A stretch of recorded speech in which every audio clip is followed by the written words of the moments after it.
My name is Father Brian Boyle. I'm the administrator of the Catholic Diocese of Sandhurst and the administrator of Sacred Heart Cathedral in Bendigo.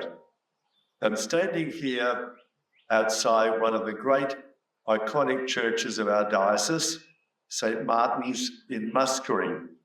As you can see behind me, this is a beautiful old building. This church also holds great significance for me personally, as my great-grandfather, Edmund Kennedy, was one of 12 Irish Catholic settlers in this region who went as a guarantor for the mortgage and the building of the church. As a young boy in the 1960s, I used to come up to Barnadown and Muskerry to visit my grandparents. John Francis Kennedy, my grandfather, was one of the sons of Edmund Kennedy. And I remember oftentimes attending Mass in this church here at Muskerry with him. About a kilometre from here, as we face north, is also the place where my ashes will be placed after my death, with a marker indicating my associations with my own family and with the Kennedy family many years ago when they first came here. This church is apparently in the middle of nowhere, and there's quite an interesting story about that. So originally the railway line was going to pass very close to this church, and that's why it was built here. But then the Victorian government changed its plans and moved the railway line about 10 kilometres north of here to Gornong. And so the church is literally in the middle of nowhere. It was named St. Martin after the first bishop of Sandhurst, Martin Crane, and I suspect it was a way of trying to ingratiate themselves to him.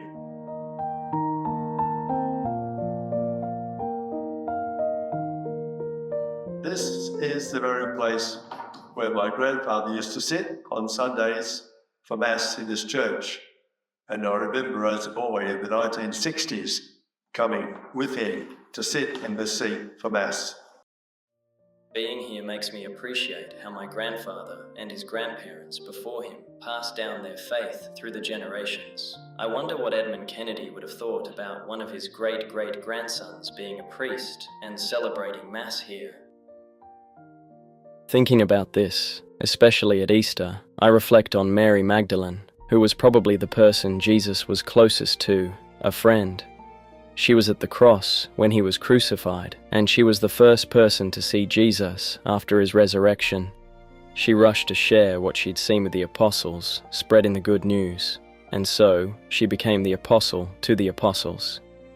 And so, friends, my message, invitation, challenge to each of you this Easter 2026 is to ask yourself the same question that perhaps my ancestors asked themselves and Mary Magdalene asked herself.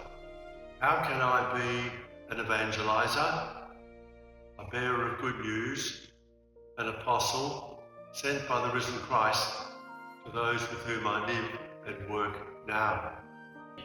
And so now I wish you every blessing of this Easter season and all the peace of the risen Christ, particularly at this time for us and our families and our world.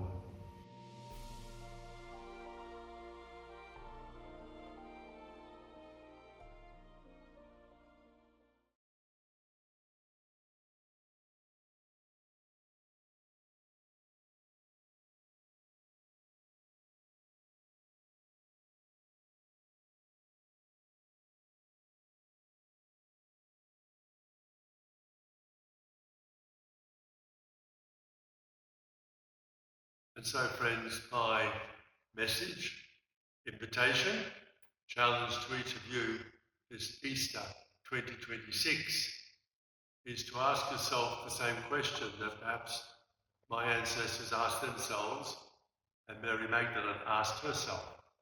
How can I be an evangelizer, a bearer of good news, an apostle sent by the risen Christ to those with whom I live and work now?